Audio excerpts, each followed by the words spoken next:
Once you've created your system-generated SP and entered all of your project attributes, you'll manually create any additional SPs needed for your project.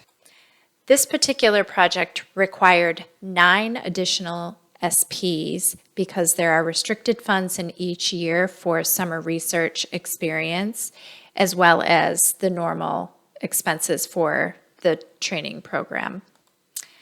I've created the other 8 manual projects, and now I'm on the final project, and I'm going to walk through that process here. It's the same process for each of the manually created SPs. First, you'll navigate to Project and select Add New Value and Add. From here, I just have this description over on my other screen. I'm going to copy and paste that into 3 spots. This is my 5-year year 5 SRE funding. The integration is always GSUFS.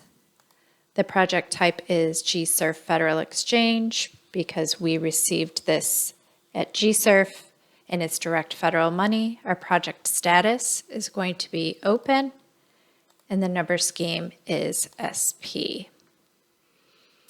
We don't do anything about the start and end dates at this point because we need to do the project activity entry before we make any edits to that, so we leave it alone. And we tab over to Project Department, enter our Project Department contact. This is GSURF, College of Arts and Sciences, Neuroscience Institute. This is Alicia's project from a pre-award side and Yolanda's on post. I copy and paste my letter of credit doc ID from my notice of award. And this is a DHHS letter of credit. I'm going to fill in my department number here and the percentage. There is no credit split, so it's just 100%.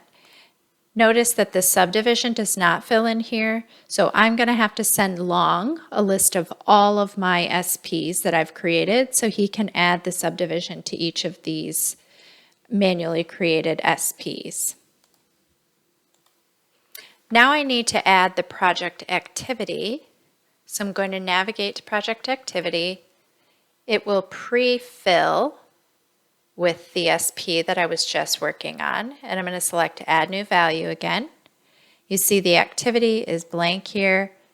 Had we had a system-generated SP, that activity would already be there in the award generation process, but we have to manually add it here. We'll select Add. It brings us to this blank page where we can now enter our start and end date for this budget period, which is our final year.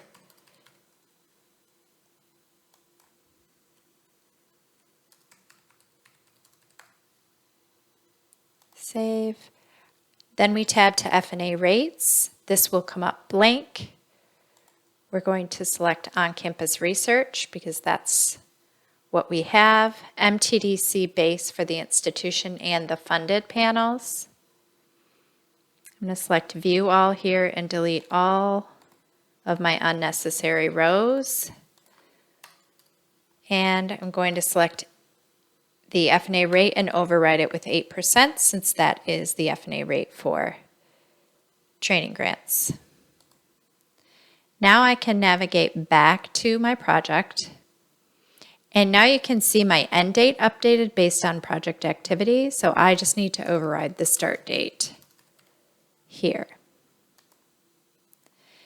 Now when I save, it is going to give me the warning that the project type doesn't match the speed types class field and the program code. The reason for that is we don't want to create or generate our speed type speed chart at this point because we don't need this project until year 5.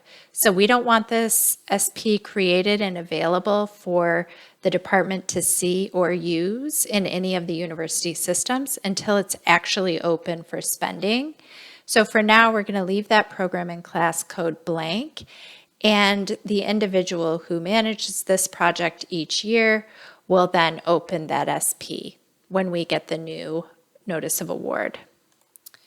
If I return to project here, you'll also notice that my KK date panel blanked out. We don't do anything with KK dates because this is all going to be driven by the contract information and the funding tab once we've actually connected these SPs to our CON number. For now, we have no connection with all these additional projects to our primary CON. The only SP that's connected to our CON is the very first one, which is SP 000-16612. SP 000-16617 through 16625 all need to be manually connected on the contract before we'll be able to make any updates to this panel.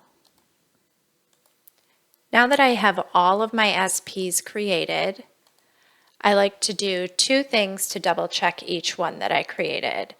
I go to Project General and enter in the first manual SP that I created. I just double check my budget period and all of these fields to make sure they're not blank. I didn't miss anything. I didn't miss my letter of credit or my doc ID here. I'm going to expect to see all of these panels as blank.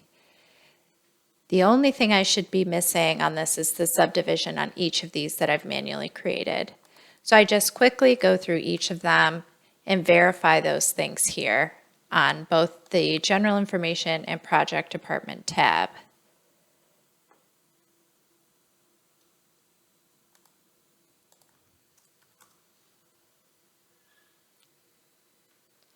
My year 2 is 25-26. Information is here.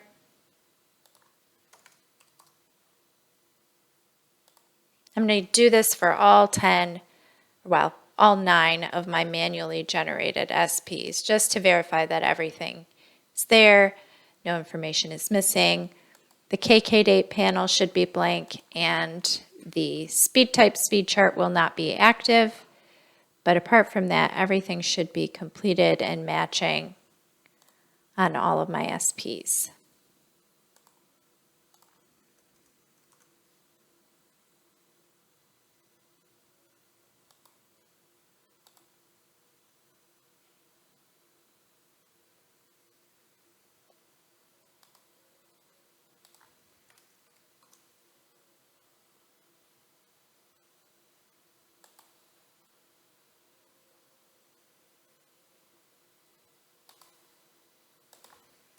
And my final year.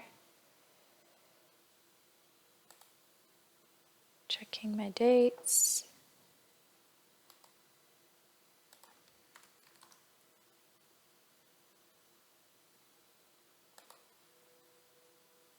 Okay.